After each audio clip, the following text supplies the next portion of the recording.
right, this is section 3, number 3. You're going to determine what the domain and range is. So let's define what the domain and range is first. So what is the domain? So the domain are all your x values for the function. You can just write all your x values, quote, all your inputs, okay? That is what domain means. Let me make this bigger so we can see it, okay? And then I'm gonna make this in blue, right? And then let's do range here. So your range are all your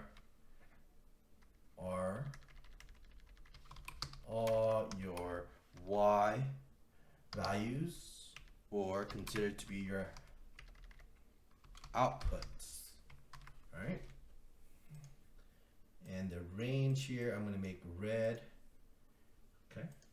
All right. So I'm going to keep this definition in mind for all these problems. All right. So let's look at A. Here are I want all my x values. So let's take a look at my x values. Okay. So I'm going to draw a dash here. So do you see my x value here? Do you see how there's an arrow here? This goes all the way to negative infinity, right? And here, there's an arrow here. It goes all the way to positive infinity. So you can say the domain here would be negative infinity, comma, all the way to positive infinity. And we put on parentheses. Or you can just write this symbol that represents all real numbers. Okay, let's look at the range. The range are my x values, my y values, okay, my outputs. So notice, okay, you think it stops here. It doesn't. Do you see how there are arrows and arrows? And if you take a look at the y, it goes all the way to negative infinity. Next, it goes up here and it stops. Do you see how it stops here? It stops here at 1, 2, 3. It stops here at 3. So the values of my range here are negative infinity, and then it stops at 3. Okay? You can't really close it and on infinity, so it is a parentheses, and it is a 3, and it touches that 3, so it's a close at 3. Okay? So that is the domain and range here. For B, all right, here are the definitions again.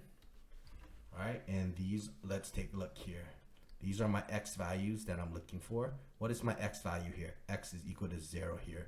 What is my x value here that it's stopping at? 4, 5, 6, so x is equal to 6. So for this problem, all my domains are all the numbers from 0, comma to 6. And do you see how it's closed here? It's closed here.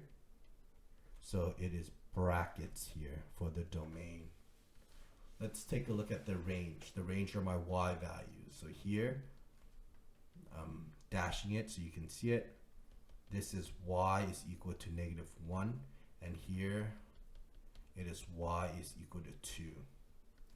So for this problem, your range are all values from negative 1 all the way to 2. Then we close it with the bracket because, again, they're closed. They touch those values. Let's look at C. Here's the definition of domain and range again. Let's find my domain. My domains are all my x values. So those are the horizontal ones. So here, what x value is this? This is x is equal to 0.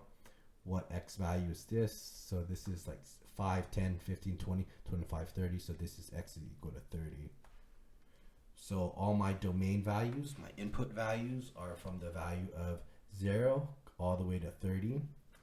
Notice they're closed here at the ends. The fact that they're closed, we can now just use a bracket around them. The range, let's take a look at the range here. The range are my y values. What is that range here? So this looks like going by negative 50. So this is negative 300 for my y. And the highest y value that it has here is y equals to 0. Okay. So it goes all the way from negative 300, comma, 0. And it is with a bracket because, again, they're closed. Right? So there you go. That is how you find the domain and range for these functions. Remember those definitions. It should help you.